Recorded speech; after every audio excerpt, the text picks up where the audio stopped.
With Pehia and Te Ha. Yes, morena, e te ti, e te tā, kia koutou a katoa. We've had a little bit of a glitch here at the Maniapoto FM station. Hoi anō, it is all right. We've just gotten into some Aukaha news a little bit early, but e te iwi, I am joined this morning. I put the call out. I was trying to get a hold of one of our Maniapoto uri who has been used in the most recent Hobson's Pledge post, and I've got him on the line this morning. I've got joining us Eady Tanirau Manawaiti e te rangatira. Tēnā koe. Nā mihi o te ata, tēnā koe i te iwi, tēnā koutou i te iwi.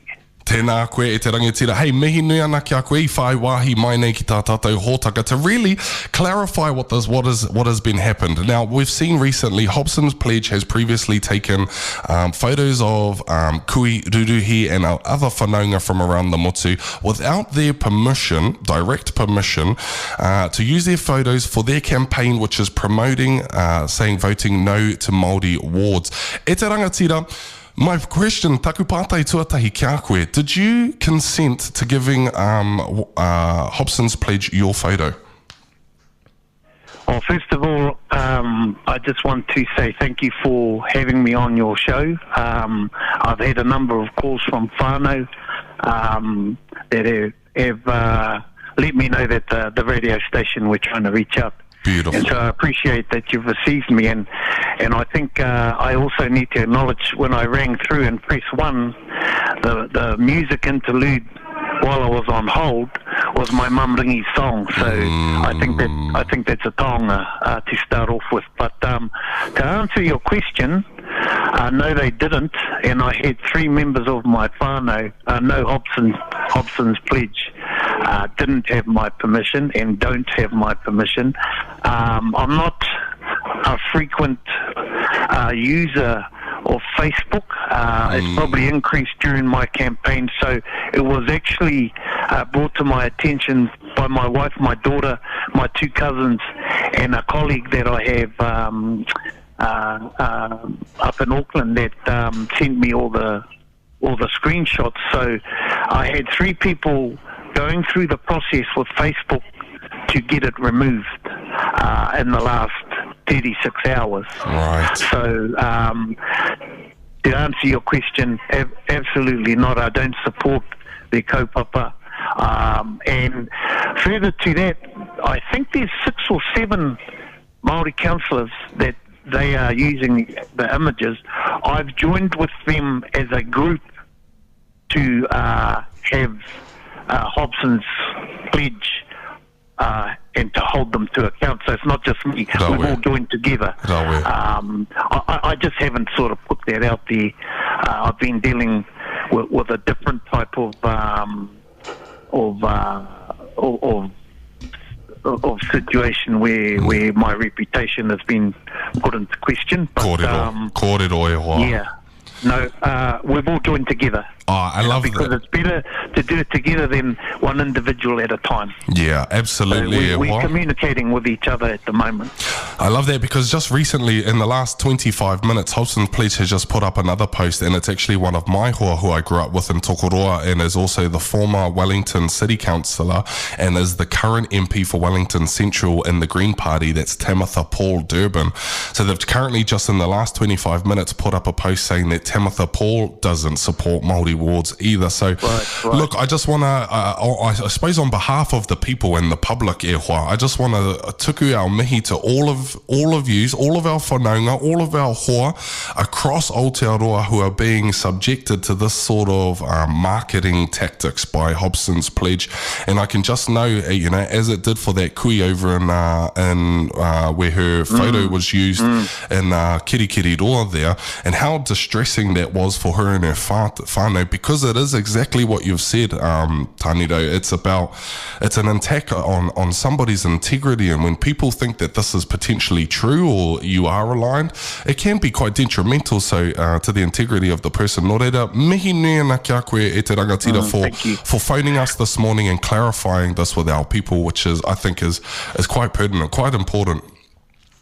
On that, I do have another question, Tai, which is about Māori wards, because I know that there can be some people have there's very differing opinions about Māori wards, yes or no. And I suppose my last thing about this is about sharing a bit about my experience with the South Waikato District Council, of which I grew up in, and where we don't have a Māori wards over there as voted by the councillors and the public, because Tokoroa is also coined as the 16th island of the Cook Islands, which means we are just so heavily populated with Māori, Pacific and Cook Island Samoan, and so we're already quite a well diverse and well represented on the council table. So we can understand why some councils don't need Māori wards. Obviously there's some councils out there who are different and are just completely against Māori wards and don't have Māori representation. Is that the case for Waitomo District Council, Lehua? Well, firstly, let me acknowledge South Waikato District Council. We, I guess to some degree, we have the privilege of receiving their ex-CE who supported that particular model of, I guess, for them, an alternate option of Māori representation. So let me first acknowledge that, and also where you come from. And to secondly acknowledge what you've said about the Cook Island community there. I went to St. Stephen's with a lot of those people that came over from the island, started working in the mill there, and are generational now. So I just want to acknowledge that. In terms of the pātai around Māori wards, it's not unknown that I was part of the council group that didn't vote for Māori wards. It was unanimous, and each individual elected member had their reasons why. When I ran for council, it's also not unknown that I come from nowhere to do it. I was 48 at the time, and to put things in perspective, I hadn't even voted nationally or locally for 48 years. Wow. And then I jumped straight into, I guess, being an example of coming from that background into local politics. So yeah, that decision was unanimous. It wasn't done because we don't think we need Māori wards. It was done after what I would describe as a more thorough consultation and engagement process. We went on to marae. Some marae received us well, some marae didn't, but we went through the process. We also took into consideration all the submissions, and you have to remember, I think, that as a district council, you represent all people in the district. Kōrero. And so I guess when you make decisions, it should reflect the betterment of all people in the district. Now, I'm proud of my whakapapa. I'm proud of my Ngāti Rora ancestry, my Maniapoto ancestry, but I'm also proud of my Scottish and French heritage as well. And that sort of helps me to balance my decision-making in this particular role for this particular district. I wasn't influenced by anybody. I did it on my own, I guess, research and analysis of all the submissions, all the kōrero, and what we thought, in my case, what I thought was best moving forward. But the main thing for me was to say to my people that that I would be an example for them to follow. That if I could do it on my own 2 feet, that I have no special talent. I've certainly got no special privileges afforded to me. And so for me, and most things that I've done, I only ever want to be a good example for my people. I also want to make the point to say, I know my people are hurt. I know that they feel that I've let them down. And I acknowledge that too, and I've acknowledged that for 2.5 years whilst I've been in this role. I've acknowledged that in whare meetings, I've acknowledged that on marae, and I've also acknowledged that numerous times when representatives of whare, whānau and marae have come into council chambers through my Māori Relations Committee, Te Rangai Whakakaupapa Kōrero. And so it's timely that I mentioned that committee because that was an alternate option of representation. There is misinformation out there that myself, Mayor John Robertson and Councillor Dan Tasker have taken it upon ourselves to represent Māori. That's not true, and that's never been true. And I've explained that for the last 2 years to whare chairs, to marae chairs, and to whānau that have taken the time to come in and question what we're about. We are a council subcommittee. Te Rangai Whakakaupapa Kōrero receives matters of significance and importance to our people, where we bring in the take and we whakakaupapa it, and we take that kaupapa to the top table for decision making. What our role is as committee members, is to support the recommendation. And I have a number of examples for that. Our role is not to represent Māori. That's misinformation and misunderstanding. We take the matters of significance of our people, we kōrero, we whakakaupapa, it becomes a kaupapa, and then we put our recommendation behind that. Democracy is all about decision making and voting, When That's we right. take that to the top table, there are 7 elected members. The recommendation already has 3 votes. There are 4 left to vote to support a particular recommendation from our subcommittee. That's how it works. And a good example of that is a name change onto Hangatiki East Road. We had whānau come in that are descendants of Tuariri, for example, and they would like their tupuna acknowledged through this road naming change. And because council have had the foresight to have a road naming policy, we're able to facilitate that through this committee. That's just one example of an outcome where whānau have brought in a matter of an issue of significance. I use that word because it was significant to them that their tupuna had never been acknowledged. Yeah. And then gone through a process. And when I talk about a process, we're in a system. We're in a local government system. We can't not have a process.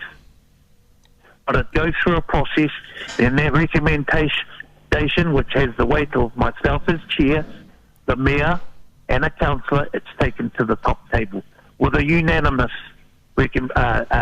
decision on the road naming change. Of course. So that's just one example that I can use. There's many other examples that I have that are known to the whānau, marae reps, whare reps that have taken the time to engage with our committee. Kia ora.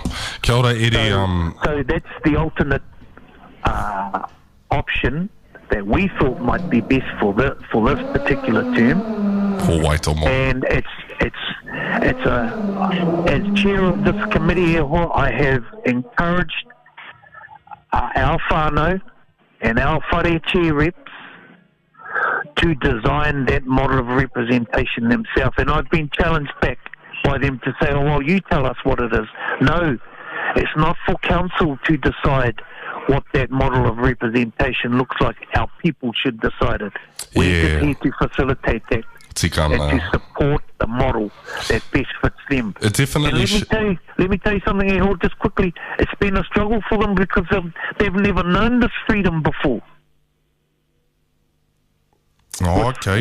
In terms of council saying to Māori, you design the model of representation that best fits your needs. We're the furthest we've ever been. That. Aye. That's the purpose of the committee, and that's what this particular council have been working to with our whānau in terms of developing the relationship and the model of representation. This is new. This is a new platform, and it's a new relationship for for some of our people. And I've encouraged them to take their time, not to rush. This is on their time, iho. So that's the truth. Those are the facts. And it's been very misunderstood. I've been attacked out there. That's fine. I'm not complaining on your radio station about that. But I'm happy to take the opportunity to put some facts to some of this misinformation.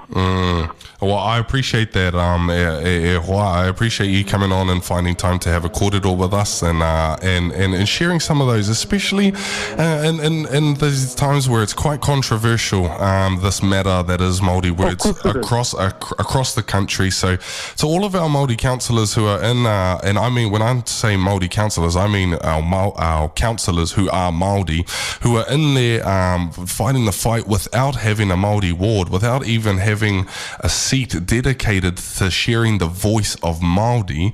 I think mihi nui ana kia koutou, because the weight of the iwi, the weight of the Māori within that community rests upon your shoulders. And so kei te rongo hau e hoa i te taumahatanga kei runga ki o poko whiwhi i tēnei wānei, and ko tāku tēnei, ko hau tēnei tuku mihi nui ana kia koe, especially for coming in and finding time to talk with us this morning and clarify a couple of things. Eady Tanirau Manawaiti, mihi nui ana. I think the only way to wrap this up is mihi nui ki tō mama, ki tō kui nāna ngā waiata rōreka rawatu o Maniapoto I whakaputa. We love playing your mother's waiata, e tai, so mihi nui ana kia koe. Any final words quickly? No, only again, to my people, to my relations, that I do acknowledge the mamai from this decision. Absolutely I do, and I carry that as well. All I can do is do my best to represent our people. I know that some people have a particular way they would like that to happen, and I've certainly taken on board some of the feedback that I've been getting during my campaign. And lastly, to thank you and your platform for allowing me to share my whakaaro with you. I really appreciate that. Kei taku rangatira, Eady Tanirau Manawaiti, tēnā rawatu koe kia pai te toinga o tō rā. Alright, e te iwi, that was Eady Tanirau Manawaiti e kōrero atu ana kia tātou mō tōna tūranga, and waihoki for the post that has recently come out from Hobson's pledge saying vote no to Māori wards utilising his photo. E te iwi, we've gone over time on the show, 15 minutes overboard. Hoi anō, ko te reo Māori te take, tēnei mātou e whakanui ana i te wiki o te reo Māori, o tī rā te wiki whakamutunga o Mahuru Māori, kōrero tia te reo Māori, ahakoa ki awai, ahakoa ko ki whia. Mihi nui ana kia koutou, I whai wāhi mai nei ki tā tātou hōtaka, ko te hāte tēnei, kei runga, kei raro, kei roto, kei waho rā mo tēnei wā, hei ko nei, hei ko nā.